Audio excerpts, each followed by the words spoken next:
माननीय विधायक श्रीमती अनुपमा जायसवाल जी, माननीय विधायक श्री सुरेश सिंह जी, सुभाष त्रिपाठी जी, श्रीमती सोनकर जी, श्री रामनिवास वर्मा जी, श्री दुर्नाम जी, श्री वेदीराम जी, श्रीमती मंजू सिंह जी, विधान परिषद से पदम सेन चौधरी जी, डॉक्टर प्रज्ञा त्रिपाठी जी, पूर्व मंत्री मुकुट बिहारी वर्मा जी,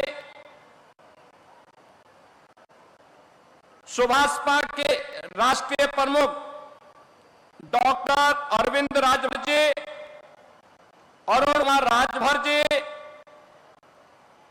राधिका पटेल जी, बिच्छेराम राजभर जी, भारतीय जनता पार्टी के जिलाध्यक्ष श्री ब्रजेश पांडे जी और अध्यक्ष महाराजा सुहेलदेव स्मृति न्यास श्री यशवेंद्र विजय, भारी संख्या में उपस्थित महाराजा सुहेलदेव के प्रति श्रद्धा और सम्मान का भाव रखने वाले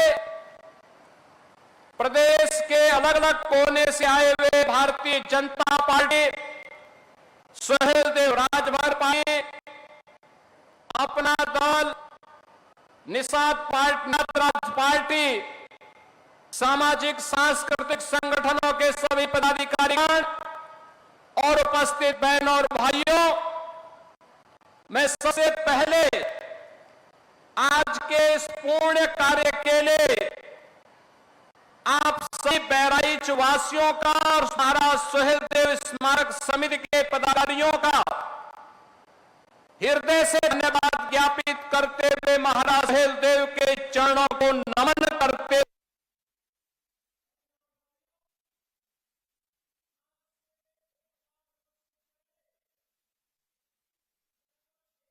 पहले, लगभग 1000 वर्ष पहले विदेशी आक्रांतों को जवाब क्या होना चाहिए, उसकी मिसाल प्रस्तुत करने वाले महाराज सुहेलदेव को इतिहास में सम्मान मिलना चाहिए था, नहीं मिला।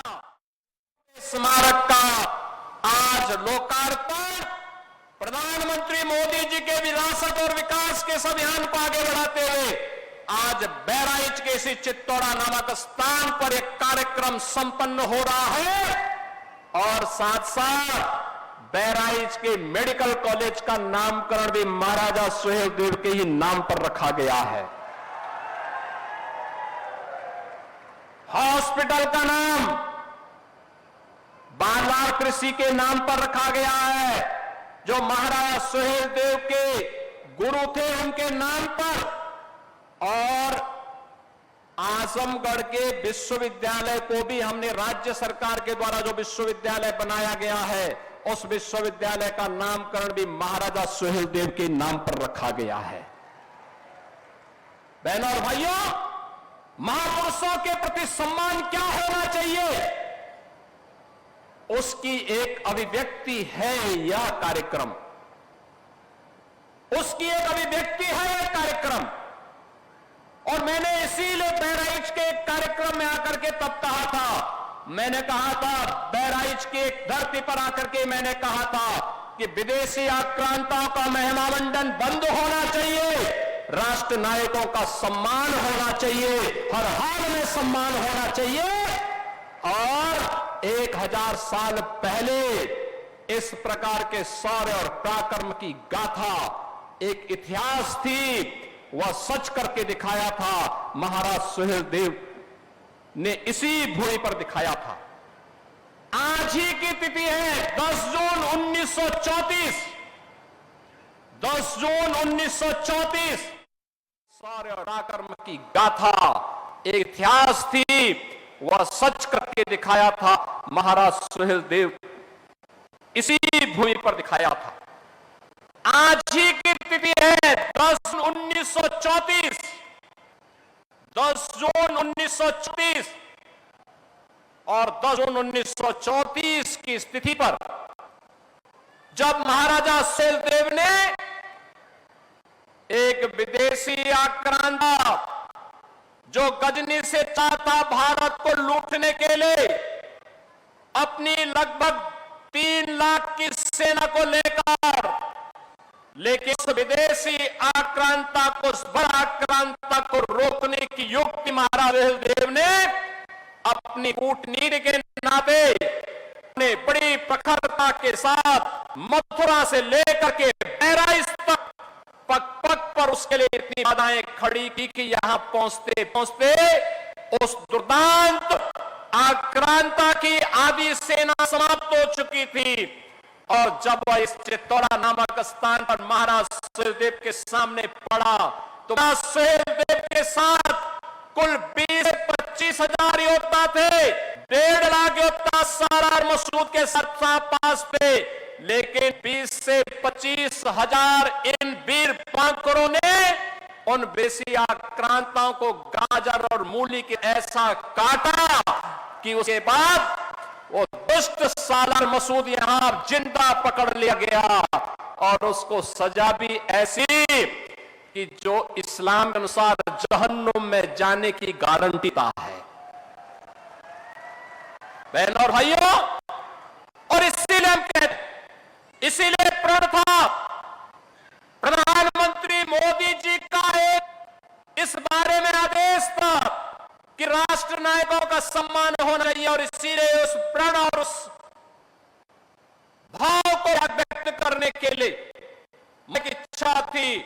महाराजा सुहेलदेव को जो सम्मान मिलना चाहिए था, इतिहास ने भले ही उनके साथ नाइंसाफी की है, लेकिन डबल इंजन की सरकार के साथ नाइंसाफी नहीं होने दे, क्योंकि हमारे सामने प्रेरणा पुरुष के रूप में ऐसा महापुरुष और पराक्रम प्रतीक होना ही चाहिए जो सुहेलदेव के रूप में आज हमारे सामने है। और आज उनका यह भव्य स्मारक यहां पर हम लोगों ने बना करके आज बहराइच वासियों को, पूर्वांचल वासियों को,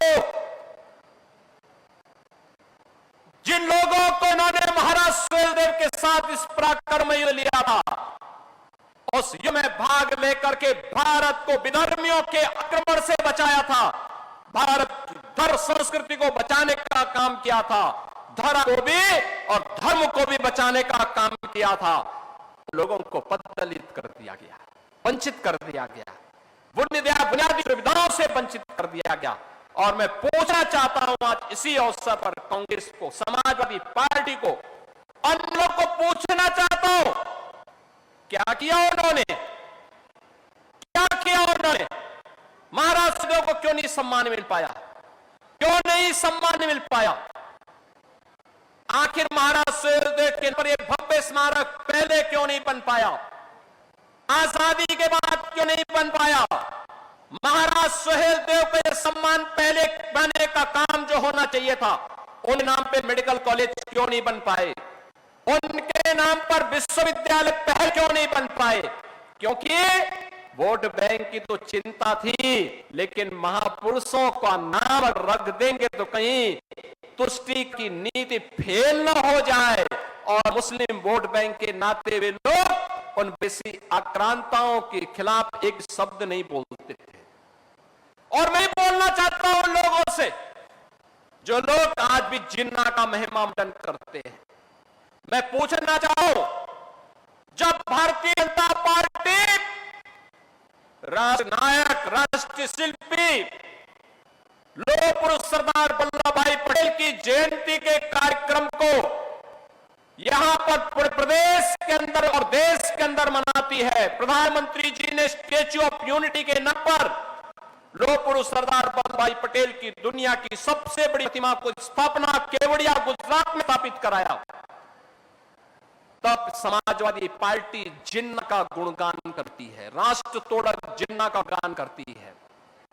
जब लोग महाराजा सुहेलदेव के विजयोत्सव को मनाने की बातें थे, तब कांग्रेस और समाजवादी पार्टी में होड़ रखती थी कि नहीं, काजी मियां का विवाह होना चाहिए। हमने कहा विदेशी आक्रांताओं का महिमा मंडन नहीं होना चाहिए। और मैं धन्यवाद दूंगा उन सभी लोगों को जिन्होंने इस से गाजी के नाम पर होने वाले आयोजनों को पूरी तरह रद्द करवा दिया है। विदेशी आक्रांता के नाम पर कोई आयोजन नहीं होने ही है। आयोजन होंगे महाराज सुहेलदेव के नाम पर होंगे। बहराइच का मुख्य आयोजन होगा तो महाराज सुहेलदेव के नाम पर होगा। बहराइच का मुख्य आयोजन होगा बाजार कृषि के नाम पर होगा। इस मंडल का मुख्य आयोजन होगा आदि शक्ति मां पाटेश्वरी के नाम पर होगा, किसी विदेशी आक्रांता के नाम पर नहीं होगा। और इस संकल्प के साथ आज हम सब आपके पास आए हैं। कौन वे लोग थे जिन्होंने इन महापुरुषों को सम्मान से वंचित किया? कौन वे लोग थे? कौन वे लोग थे जो अयोध्या में राम मंदिर का विरोध कर रहे थे? कौन वे लोग जो काशी में काशी विश्वनाथ धाम विरोध कर रहे थे? कौन लोग थे जो महाराजा बिजली पासी के शौर्य और पराक्रम को भुलाने का काम करते थे? जैसा स्मारक यहां पर महाराज सुहेलदेव का बना है, ऐसा ही भव्य स्मारक महाराजा बिजली पासी का हम लखनऊ में बनाने जा रहे हैं। लखनऊ में बनेगा। उन्होंने भी विदेशी आक्रांतों को रोका था, दमदारी के साथ रोका था और उनके साथ युद्ध करते हुए, उन्हें पछाड़ते हुए विदेशी आक्रांताओं को दूषित करने का काम किया था। और महाराजा बिपासी के नाम पर लखनऊ में इसी प्रकार का भव्य स्मारक बनाने की तैयारी हमारी सरकार ने प्रारंभ किया है। बहनों और भाइयों, 1857 की क्रांति की 4 वीरांगनाओं ने, रानी लक्ष्मीबाई ने झांसी का मोर्चा संभाला था, वीरांगना अम्तीबाई ने, वीरांगना झलकारी बाई ने और वीरांगना उदा देवी ने भी अंग्रेजों के दांत खट्टे करने के काम किए थे। आपको याद होगा इन तीनों वीरांगनाओं के नाम पर, महारानी लक्ष्मीबाई के नाम पर झांसी के मेडिकल कॉलेज विश्वविद्यालय का नामकरण किया जा चुका है और महारानी वीरांगना पंतीबाई लोधी के नाम पर डबल इंजन की सरकार ने बदायूं में महिला पेशी की एक नई बटालियन का गठन किया है और उसका नामकरण और भी ऐसे ही अश्वारोही प्रतिमा महारानी अवंतीबाई का वहां पर हम लोग वीरांगना अवंतीबाई का लगाने जा रहे हैं।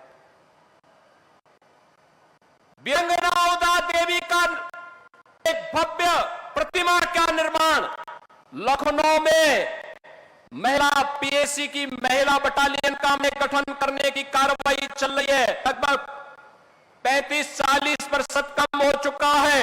जैसे कार्य पूरा होगा वीरांगना पासी की एक भव्य प्रतिमा, आरोही प्रतिमा, तलवार लहरा दुश्मन को ललकारते हुए भव्य प्रतिमा की स्थापना हम लोग लखनऊ में जा रहे हैं। और झलकारी बाई वीरांगना झलाई का के नाम पर पीएसी बटालियन का गठन गोरखा है। वहां पर उनके हम लोग वहां पर भी प्रकार की भव्य प्रतिमा की स्थापना करने। आपको याद होगा बाबा साहब भीमराव अंबेडकर पंचतीर्थ देश के अंदर प्रधानमंत्री मोदी जी ने बनाए, उनके निर्देशन में बने। पंचतीर्थ के साथ साथ बाबा साहब भीमराव अंबेडकर से जुड़े हुए लोगों को सम्मान मिले। इसके लिए लखनऊ में एक भव्य स्मारक और सांस्कृतिक केंद्र का निर्माण युद्ध है। इस वर्ष के अंत तक भव्य स्मारक बन करके तैयार और हम उम्मीद करते हैं साहब की पुण्यतिथि 6 दिसंबर वह बन करके तैयार करके अनुसूचित जाति जनजाति छात्रों के लिए स्कॉलरशिप की व्यवस्था देते हुए उसका संचालन भी हम आगे करने का काम करेंगे। बहनों और भाइयों, संत रविदास की इसमें उनकी जन्मभूमि चीरगोरन में भी एक बहुत सुंदरीकरण का काम प्रधानमंत्री निर्देशन में पूरा हुआ है। हम सब तक राम को पहुंचे। त्रिकालदर्शी वाल्मीकि की साधना भूमि ले महर्षि वाल्मीकि आश्रम के सुंदरीकरण का काम वीरता के साथ संपन्न हुआ है। बहनों और भाइयों, यही नहीं, प्रयागराज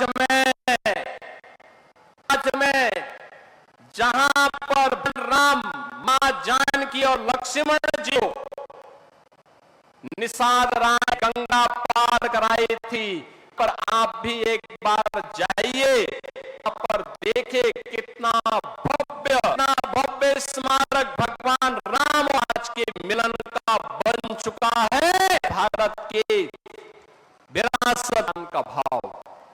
आज तो कोई अयोध्या भगवान राम के मंदिर बनाने पर प्रश्न नहीं। अब तो ये जो कभी लगाया कर